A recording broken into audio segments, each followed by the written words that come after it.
tervitus Käärikult.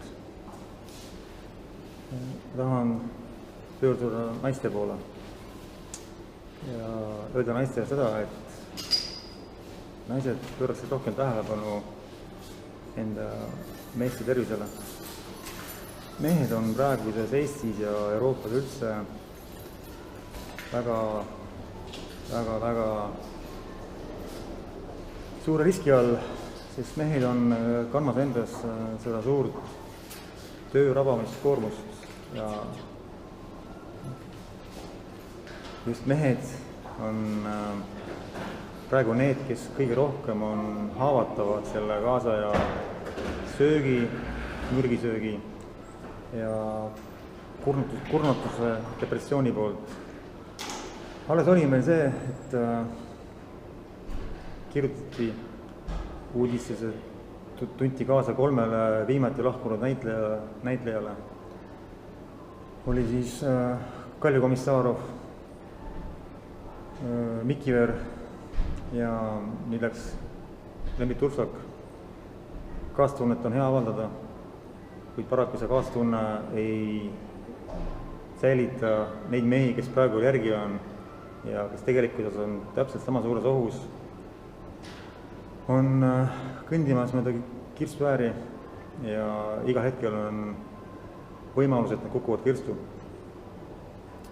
Seetõttu just mehed, kes rabavad tööd raha nimel, teenivad raha perele endale, ei jõua hoolida oma tervisest ja kuna praegune ühiskond on seadnud elu niimoodi, et inimesed, kes oma tervisele tähelepanu pööra, jäävad sellest ilma paratamatult, siis naised, pange meestele südamele, et mehed ei kukuks jalult maha, ei saaks aju või südame rabandust, et nad ei saaks pidevalt esinevaid eesnärme vähke, et nende tervis oleks korras, et mees ei oleks väeti, jõuetu, vaid mees kannaks välja oma elu jooksul oma koorma mehena olles, siis palun,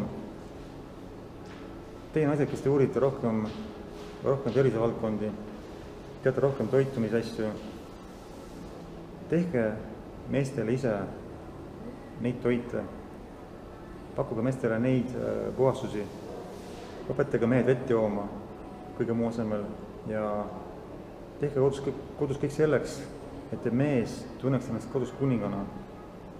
Kui te hakkate mehi ülendama, hakkate neid kiitma, tunnustama, selle asemel, et neid kogu aeg siunata, maha teha ja meeste kallal kogu aeg tänitada, siis te mehed saavad omale kätte kindluse, nad hakkavad tundma ennast koduselt, mehiselt, nad hakkavad teid usaldama ja nad on, uskuge mind, valmis tegema kõik selleks, et olla teile meele järgi ja hakkavad kuulama ka neid nõuandeid, mida te neile pakute. Praegune olukord kahjuks on niimoodi, et mehed, kes on 35+, on suures enamuses tervises väga palju järgi andnud, väga paljud neist on läbi, väga paljud neist on juba maha maetud ja just selline elujõuetute meeste suur osakaal on see, mis on vähendanud Eesti rahva iivet, sest ilma meesteta naised lapsi ei soeta. Spermapangates keegi lapsi tegemas ei käi suures enamuses ja selleks, et lastel oleks ka isa, on vaja meessugu, kes praegu on hääbumas.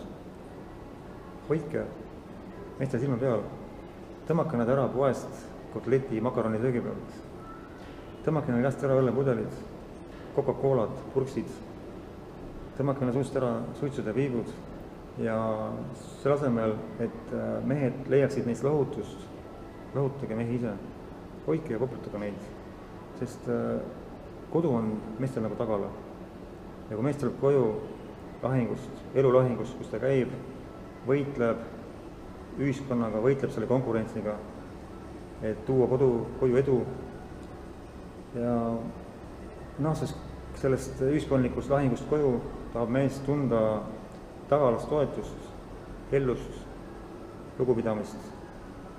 ja kui ta seda ei saa, vaid kuuleb töölt koju tulles seda, kuidas tal on välja jäänud viimati prügikast, kuidas maksmata on arve ja kuulab ainult sõimu ja riidu, siis see just mehe maha lammutabki.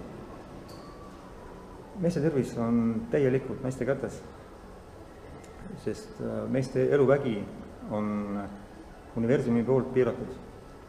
naistel on ligipääs universumi väele ja mees ilma naiseta on nagu poolik. just naise käest saab mees oma elujõu, eluenergia. ja see naine, kes on kodus särav, armastav, hooliv, kes on perekonna päikeseks, see kütab üles enda mehe, ta soojendab meest, ta hoiab, valmistab mehe ette igaks järgnevaks päevaks, saadab ta kalistustega tööle, äri tegema, sportima. ja need mehed, keda niimoodi koheldakse, suudavad olla siis tõelised tegijad, need mehed saavad edukaks, nendel meestel on alati kõik korras, nad ei vaja õllepudeleid, nad ei vaja lohutust, magusast, purksidest, nad ei hakka kunagi suitsu tegema ja need mehed säilitavad oma tervise. ja oluline on see sellepärast, et kui kaovad ära meie mehed, siis kaob ära meie rahvas. ja praegune olukord on tulevikku vaadates väga tõsine, väga kesine.